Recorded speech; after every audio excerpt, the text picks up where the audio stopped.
तो friends welcome to AVS smart study the part of life. चलिए guys करते हैं ट्रिग्नोमेट्री की पहली क्लास। ठीक है, और पहली क्लास में हम लोग जानेंगे कि ट्रिग्नोमेट्री जो है वो पूरी ट्रायंगल पे बेस है, जिसको हिंदी में क्या कहते हैं, ट्रिग्नोमेट्री को त्रिकोणमिति। ठीक है, ये एक राइट ट्रायंगल पे बेस है। इसमें राइट ट्रायंगल होता है, ऐसा मान लिया हमने A, B और C। इसका एंगल B है वो 90 डिग्री का एंगल है, इसी को कहते हैं समकोण हिंदी में। और इसके सामने जो भुजा होती है, जो साइड होती है, इसको कहते हैं कर्ण। ठीक, क्या कहते हैं? कर्ण। इंग्लिश में हाइपोटेनियस, इंग्लिश में हाइपोटेनस कहते हैं। और गाइस अगर हम ये एंगल ले रहे हैं, ए एंगल ले रहे हैं, तो एंगल ए के सामने की जो साइड पड़ रही है उसको हम लोग क्या कहते हैं? लंब। ठीक है, जो भी हम एंगल लेंगे उसको, उसके सामने की साइड को लंब कहेंगे, और जो बच जाएगी उसको क्या कहेंगे? आधार कहेंगे। तो पहले गाइस क्या करना है, हमको कर्ण डिसाइड करनी है, उसके बाद लंब को डिसाइड करना है, उसके बाद आधार हमको मिल जाएगी। इन तीनों भुजाओं में गाइस एक रिलेशन होता है जिसको कहते हैं हम लोग पाइथागोरस थ्योरम। तो पाइथागोरस थ्योरम आपको पता होगी, नहीं पता है तो जान लीजिए कि पाइथागोरस थ्योरम क्या होती है। कर्ण का स्क्वायर बराबर लंब का स्क्वायर प्लस आधार का स्क्वायर, ये एक थ्योरम होती है गाइस। इसकी मदद से हम लोग क्या करते हैं, अगर किसी भी समकोण त्रिभुज की दो भुजाएं दी हैं तो हम तीसरी भुजा निकाल सकते हैं। जैसे अगर ये 5 दी है, ठीक है, ऐसे मान लेते हैं, देखिए ये हमने ट्रायंगल बनाया, ठीक है, और इसकी एक भुजा ये हमने कहा था 3 है, यहाँ पे ये 4 है, और ये कितनी होगी ये बताना है। तो इस भुजा को हम लोग क्या कहेंगे गाइस? कर्ण कहेंगे, यानी हमको कर्ण बताना है। और लंब और आधार दिया है, ठीक है, तो यहाँ पे रखेंगे लंब कितना है 3 का स्क्वायर कर देंगे, प्लस आधार कितना है 4 का स्क्वायर कर देंगे। 3 का स्क्वायर 9 होता है, और 4 का स्क्वायर 16 होता है, और 16 और 9 25 होता है, और 25 का किसका स्क्वायर होता है? 5 का स्क्वायर होता है। इधर क्या चल रहा है? कर्ण का स्क्वायर। अब जो है ये दोनों की तरफ स्क्वायर कट कर देंगे, तो k की वैल्यू जो है वो कितनी आ जाएगी? 5 आ जाएगी। इसका मतलब है गाइस हमारे पास ये ट्रिपलेट होते हैं। ट्रिपलेट जान लीजिए कौन कौन से होते हैं पाइथागोरस के, इनको याद रखिए तो क्वेश्चन बहुत आसानी से जल्दी लग जाएंगे। कौन कौन से होते हैं? अगर दो भुजाएं 3 और 4 हैं तो अगली भुजा 5 होगी, ये निकलेगी। इसी तरह से और भी याद कर लीजिए कि एक 6 है, ठीक है, और एक 8 है तो अगली 10 होगी, ठीक है। एक 12 है, दूसरी 5 है, तो अगली जो है कर्ण 13 होगी। तो गाइस इसमें जो सबसे बड़ी भुजा है, यानी ये वाली जो आ रही हैं, ये कर्ण है सभी, ठीक है। और देखिए एक होती है 24, 7, 25, ठीक है। इस तरह से आप याद कर लीजिए, और भी बता देंगे बाद में, तब आप इनको याद कर लीजिए और इनका इस्तेमाल अभी हम आगे करेंगे, ठीक है। तो चलते हैं गाइस और समझ लेते हैं थोड़ा बहुत। हाँ, त्रिकोणमिति में 6 रेशियो होते हैं, 6 अनुपात होते हैं, जिनको बोलते हैं त्रिकोणमिति अनुपात या ट्रिग्नोमेट्रिकल रेशियो। वो कौन, चलिए देखते हैं ट्रिग्नोमेट्रिकल रेशियो कौन कौन से होते हैं। साइन, कॉस, टैन, ठीक है, 3 ये हो गए, और 3 और होते हैं जो कि होते हैं कॉट, सेक, कोसेक, ठीक है। ये 6 ट्रिग्नोमेट्रिकल रेशियो होते हैं। ये जो लाइंस होती हैं उनके रेशियो होते हैं। कौन कौन सी लाइंस? लंब बटे कर्ण को हम लोग साइन कहते हैं, आधार बटे कर्ण को हम लोग कॉस कहते हैं, और लंब बटे आधार को टैन कहते हैं, ठीक है। उसी तरह से ये लिखे हुए हैं, ये आपस में एक दूसरे के उल्टे होते हैं, ठीक है।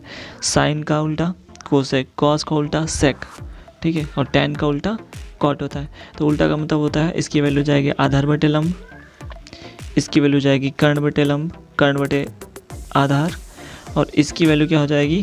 कर्ण बटे लंब, ठीक है। तो ये याद रखिएगा, इस सबसे ज़्यादा इंपॉर्टेंट है, याद रखिए। साइन का उल्टा कोसेक, कॉस का उल्टा सेक, और टैन का उल्टा कॉट। तो चलिए गाइस, AB से एक ट्रायंगल है जिसकी AB साइड जो है वो 24 सेंटीमीटर है और BC 7 सेंटीमीटर है। तो इनके हमें वैल्यू निकालनी है, ठीक है। तो चलिए गाइस हम लोग पहले एक ट्रायंगल बनाते हैं। चलिए हम लोग ट्रायंगल बनाते हैं एक हैं, और ट्रायंगल क्या है? ABC, A, B और C, ये हमने ट्रायंगल बनाया। इसमें क्वेश्चन में कहा गया है AB की जो लेंथ है, AB की लेंथ है वो कितनी है? 24। AB की लेंथ कितनी है? 24, और BC कितना है, BC यानी यहाँ से यहाँ तक, ठीक है, वो कितना है 7, ठीक। तो एक साइड है 7, एक है 24, तो अगली सबसे बड़ी वाली यानी कर्ण जो होती है वो हो जाएगी कितनी 25। ये हमने आपको याद कराया था 24, 7 और 25। तो ये हमें पता चल गया गाइस। अब हमें वैल्यू निकालनी है साइन ए की, पहले निकालनी है साइन ए की। तो ए गाइस ये एंगल लिया गया है, यानी इसके सामने जो साइड पड़ रही है इसको लंब कहेंगे। साइन की वैल्यू क्या होती है, साइन होता है लंब बटे कर्ण। तो गाइस लंब कितना मिल गया हमको, लंब हमें मिल गया 7, ठीक है, लंब कितना है 7 और कर्ण कितना है 25। तो ये आंसर हो गया साइन ए का। इसी तरह से कॉस ए की वैल्यू फाइंड करनी है, कॉस ए की। तो कॉस ए, अब कॉस ए क्या होता है ये आपको पता होना चाहिए। तो कॉस ए क्या होता है आधार बटे कर्ण, ठीक है, आधार बटे कर्ण। अब बताइए आधार कितना इसमें दिया है 24, ठीक है 24, और कर्ण कितना निकला था 25। तो ये गाइस कॉस ए की वैल्यू हो जाएगी। आगे देख लीजिए, आगे क्वेश्चन है साइन सी की वैल्यू बताइए। अब गाइस हमको ये एंगल लेना है साइन सी, यानी इस एंगल को लेना है, एक मिनट, इस एंगल को, ठीक है। तो इस एंगल को लेंगे, इसके लिए ये वाली जो है 24 ये लंब हो जाएगी। तो साइन सी निकालना है, तो साइन सी की वैल्यू क्या होता है लंब बटे कर्ण। अब लंब बताइए कितना है यहाँ पे 24 लंब हो जाएगा साइन सी के लिए। और आधार कर्ण कितना है, कर्ण तो वही रहेगा, कर्ण नहीं बदलता है, ठीक है। तो ये वैल्यू हो गई। इसी तरह से कॉस सी की वैल्यू अगर निकालें हम लोग कॉस सी की, तो कॉस सी क्या हो जाएगा, कॉस सी होता है, एक मिनट, कॉस सी होता है क्या आधार बटे कर्ण, ठीक है। तो आधार कितना निकला, अब आधार ये 7 है, ठीक है 7 है आधार। तो सी के लिए आधार 7 अपॉन में कर्ण कितना है 25। तो ये आंसर कॉस सी का हो जाएगा। चलिए गाइस और क्वेश्चन करते हैं आगे।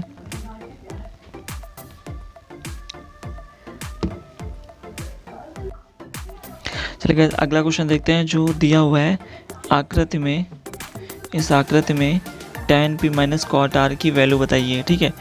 तो ये जो आकृति दी है इसी में हमको बताना है, ठीक है। चलिए देखते हैं इस क्वेश्चन को। देखिए यहाँ पे 12 है, यहाँ पे 13 है, कर्ण 13 है और ये 12 है। एक और साइड हमको निकालनी है ये, तो इसका एक ट्रिपलेट बताया था 12, 5, 13। तो ये कितनी हो जाएगी 5 निकलेगी, पाइथागोरस थ्योरम से कितनी निकलेगी 5 निकलेगी, ठीक है। तो क्या करेंगे हम लोग tan p की वैल्यू लिखनी है, tan p। अब बताइए tan होता क्या है लंब बटे आधार होता है, ठीक है, लंब बटे आधार होता है। तो यहाँ पे लंब देखिए p के लिए लंब कौन सा होगा, इसके सामने की साइड यानी 5, तो ऊपर हो गया 5 और आधार कितना हो गया 12, ठीक है 5 बटे 12 आ गया। इसी तरह से हम लोग ये भी वाली वैल्यू निकाल लो, कॉट जो कॉट r निकालना है, ये कॉट r निकालना है, इसको निकाल लो, ठीक है। तो कॉट यहाँ पे निकालते हैं कॉट r, कॉट होता है tan का उल्टा यानी आधार बटे लंब। अब आधार r के लिए जो आधार है वो कितना है 5 है, क्योंकि इसके सामने तो लंब हो गया, ये कर्ण है, तो बचा क्या आधार, आधार 5 हो गया और लंब कितना हो गया 12, ठीक है 12 हो गया। तो ये आ गया आंसर। अब देखिए हमें आंसर किस चीज़ का निकालना है, यहाँ पे tan p minus cot r। तो देखिए जितनी वैल्यू tan p की आई है उतनी वैल्यू कॉट r की आई है। तो tan p minus cot r बराबर 5 बटे 12 माइनस 5 बटे 12। ये दोनों कट जाएंगे तो आंसर कितना हो जाएगा 0। Okay guys.